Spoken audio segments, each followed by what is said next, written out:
Salam setengah merdeka. Selamat pagi kawan-kawan. Izinkan kali ini saya membahas mengenai hal yang sebenarnya saya analisa dan sering saya katakan kepada kawan-kawan UMKM. Kenapa saya sebagai UMKM kok malas berhubungan dengan pemerintah misalnya?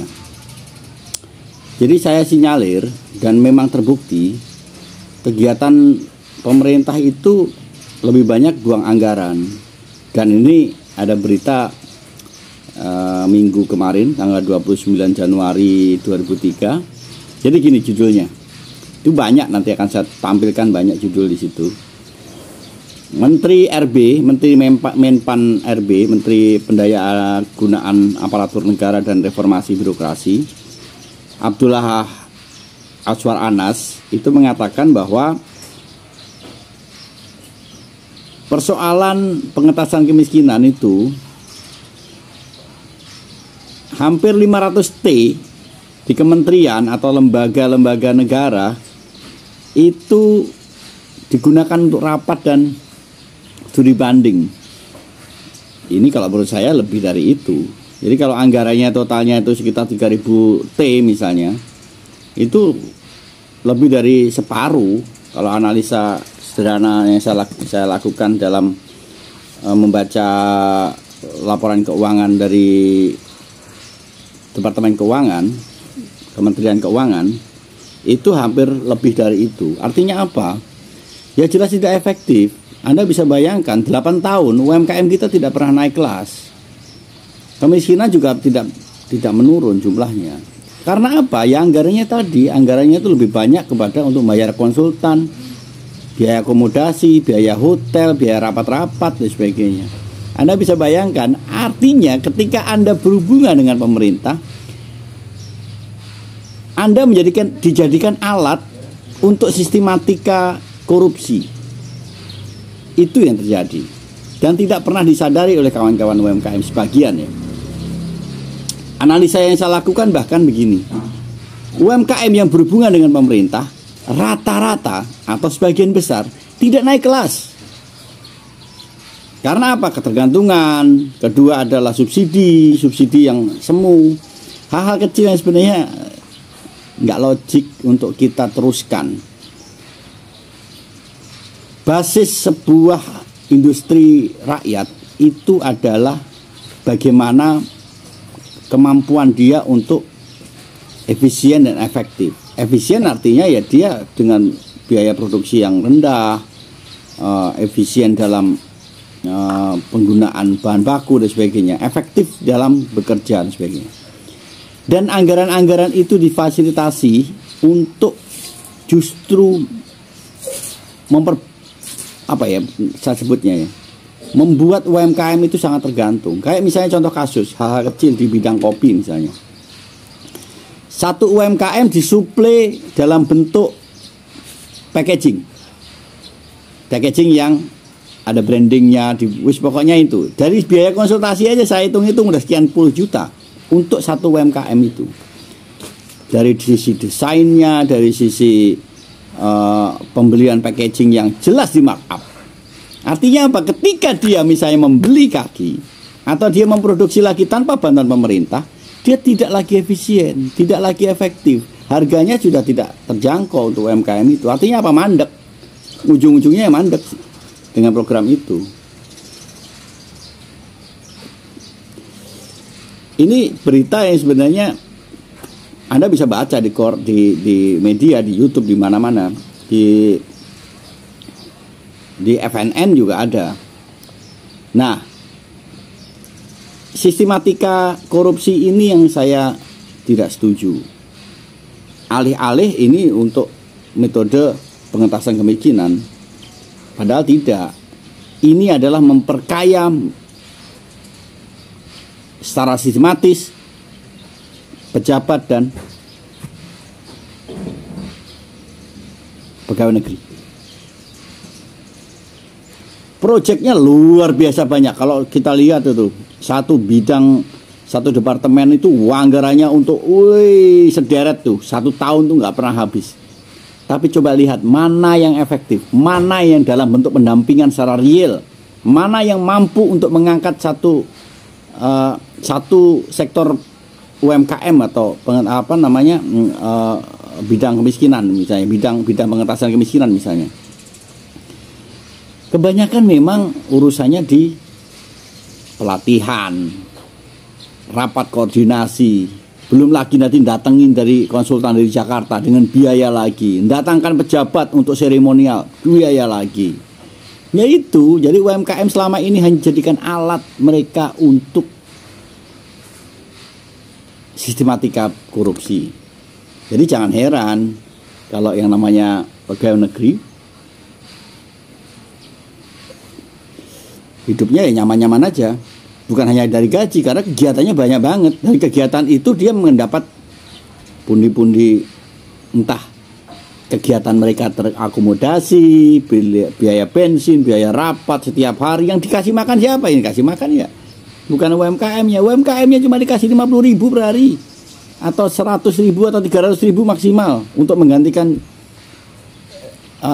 pengganti produksi. Tapi bisa dibayangkan ketika Anda berbisnis, satu hari ketika Anda melakukan pelatihan yang tidak efektif, karena pelatihnya kan bukan pelatih yang profesional, bukan pelatih yang ngerti market.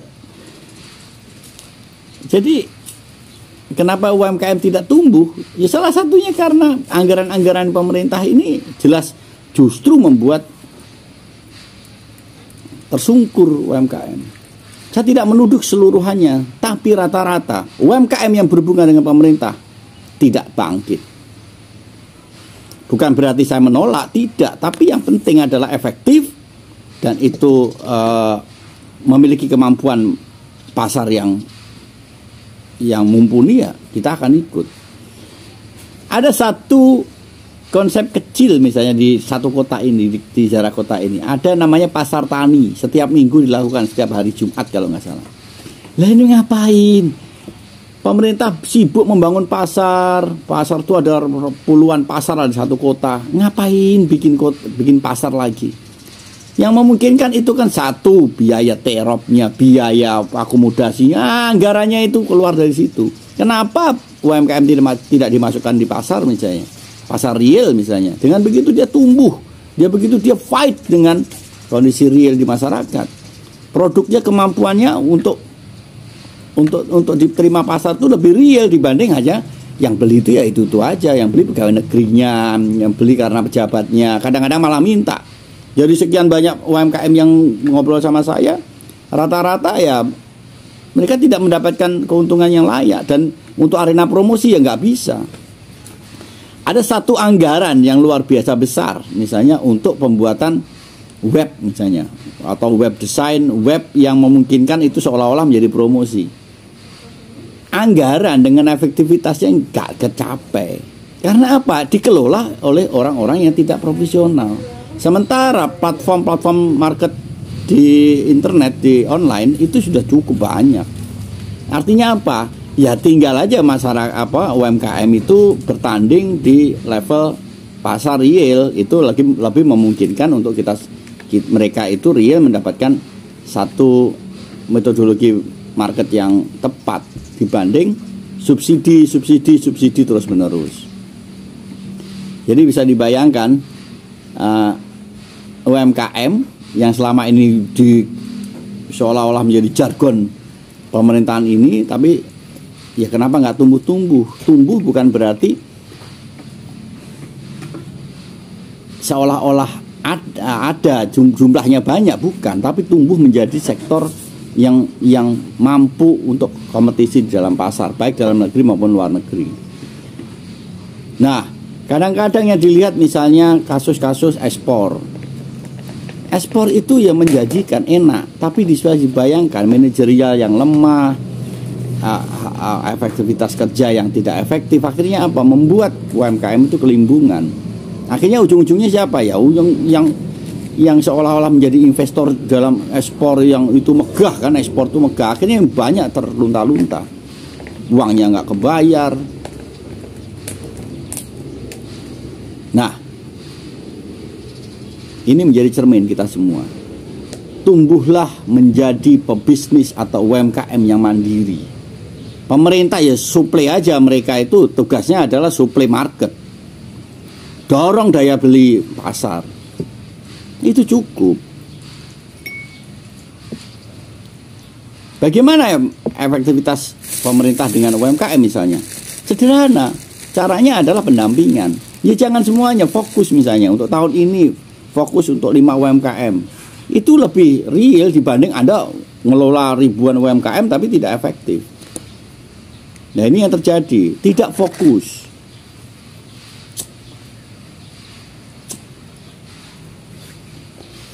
Jadi bukan hanya Jokowi kan ternyata, tapi rezim ini lucu, menampar diri sendiri yang sudah sekian tahun, 8 tahun membuang-buang uang hanya untuk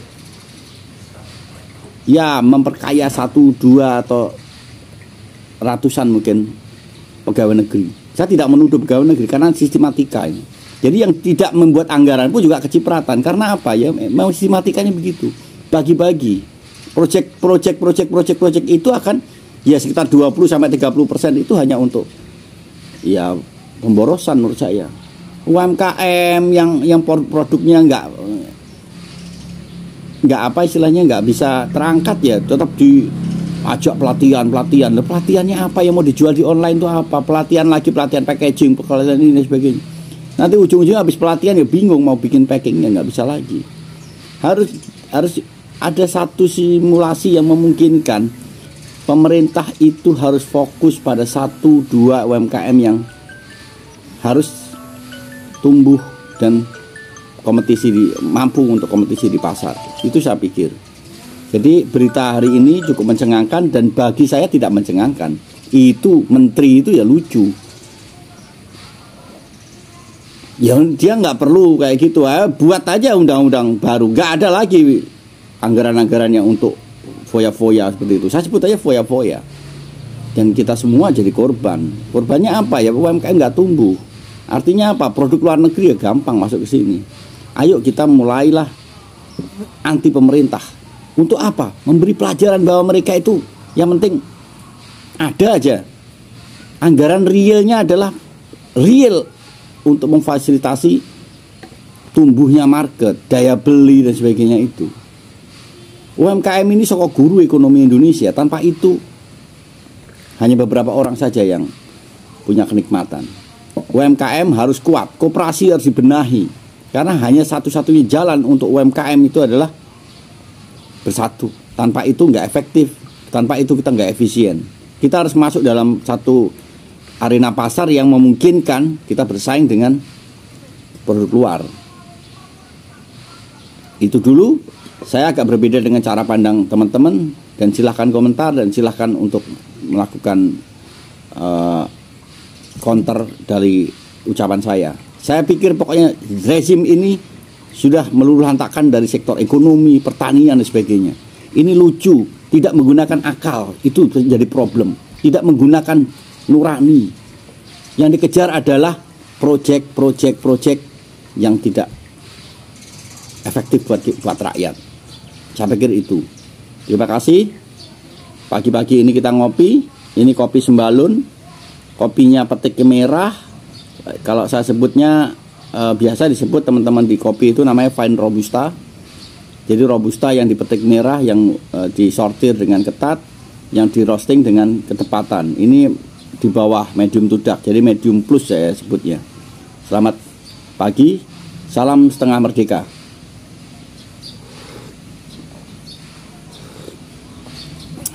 Makasih bro.